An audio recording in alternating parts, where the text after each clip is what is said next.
और बात जम्मू कश्मीर की करेंगे। जम्मू कश्मीर के गुलमर्ग सेक्टर में आतंकवादी हमला हुआ। सेना की गाड़ी को निशाना बनाया गया। सेना की गाड़ी पर आतंकवादियों ने हमला किया। इस आतंकी हमले में 2 जवान शहीद हो गए, 2 जवान घायल हुए। इस हमले में सेना के लिए काम कर रहे 2 मजदूरों की भी मौत हो गई और 1 मजदूर घायल बताया जा रहा है। आतंकी संगठन PAFF लश्कर ए तैयबा से जुड़ा हुआ यह संगठन है। इसी संगठन ने इस हमले की जिम्मेदारी ली है। तो PAFF ने इस हमले की जिम्मेदारी ली है। लश्कर ए तैयबा से जुड़ा हुआ यह संगठन बताया जाता है। सेना की गाड़ी पर आतंकवादियों ने हमला कर दिया। सीधे आपको लेकर चलेंगे, हमारे साथ हमारे सहयोगी आसिफ कुरैशी इस समय मौजूद है। जरा जानते हैं आसिफ कुरैशी से इस पूरे इलाके में सर्च ऑपरेशन जो चलाया जा रहा था उसमें सेना को क्या कुछ कामयाबी मिलती हुई नजर आ रही है, और साथ ही साथ वो जो जवान घायल बताए जा रहे थे उनकी हालत कैसी है, अब इसको लेकर क्या है अपडेट आसिफ? रोमाना, देखिए, जिस जगह पे हम खड़े हैं यहाँ से कुछ ही किलोमीटर की दूरी पर पहाड़ों के बीच जो मेरे पीछे आप देख सकती हैं, अभी भी सर्च ऑपरेशन चल रहा है।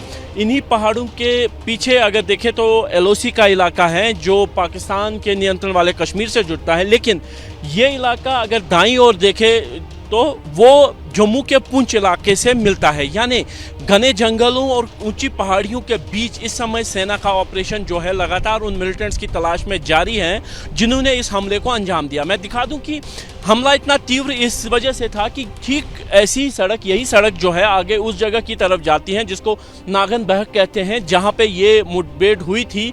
और केवल एक गाड़ी के चलने की यहाँ पे जगह होती है ज़्यादातर जगहों पे, और घने जंगल जो है सड़क के दोनों ओर हैं। और इसी का फ़ायदा उठाते हुए जो मिलिटेंट्स हैं उन्होंने इस हमले को अंजाम दिया और इतना बड़ा नुकसान सेना को उठाना पड़ा। 3 गाड़ियों का काफिला यहाँ से जा रहा था जो गुलमर्ग से ऊपर LOC की तरफ जा रहा था जब इसको निशाना बनाया गया, और कम से कम 2 हमलावरों की पुष्टि उन जवानों ने की है जो इसमें जख्मी हुए थे।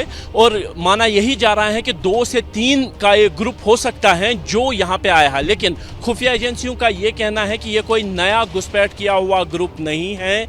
ये पिछले कुछ समय से सक्रिय था और हो सकता है कि पुंछ के इलाके से इन्हीं पहाड़ों के जरिए अब गुलमर्ग सेक्टर में आकर यहाँ पे इस हमले को अंजाम दिया है।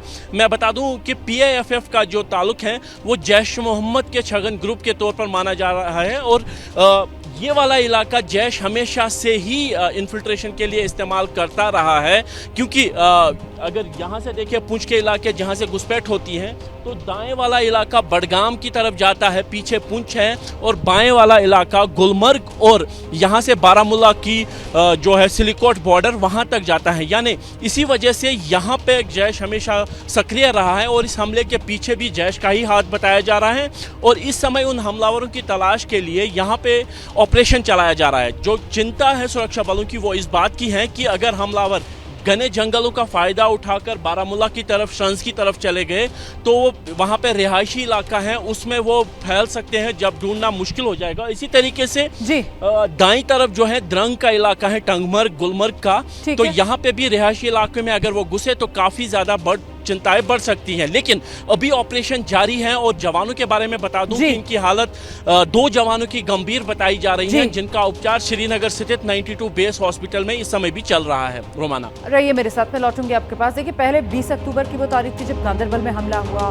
अब गुलमर्ग में सेना की गाड़ी पर बाकायदा घात लगाकर हमला किया गया। और कुछ दिन पहले ही आप जानते हैं विधानसभा चुनाव जो जम्मू कश्मीर में खत्म हुए हैं। हम जरा सीधे रुक करेंगे, हमारे साथ हमारे सहयोगी जगविंदर पटियाल इस वक्त मौजूद है और जरा उनसे समझते हैं। जगविंदर, ये जिस तरीके से विधानसभा चुनाव खत्म होने के बाद आतंकवादी हमले और उनका जो पैटर्न है उसे किस तरीके से देखा और समझा जाए?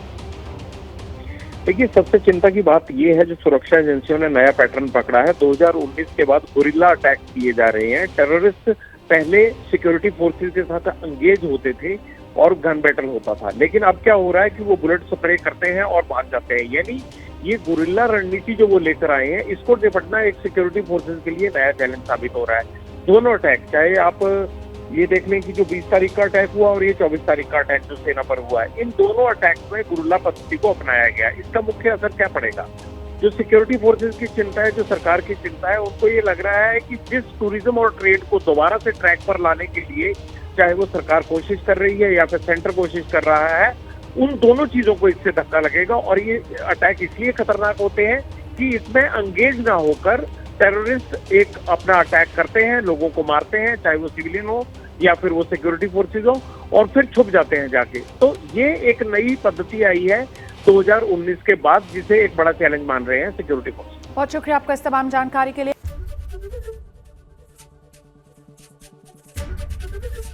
एबीपी गंगा, खबर आपकी, जुबान आपकी।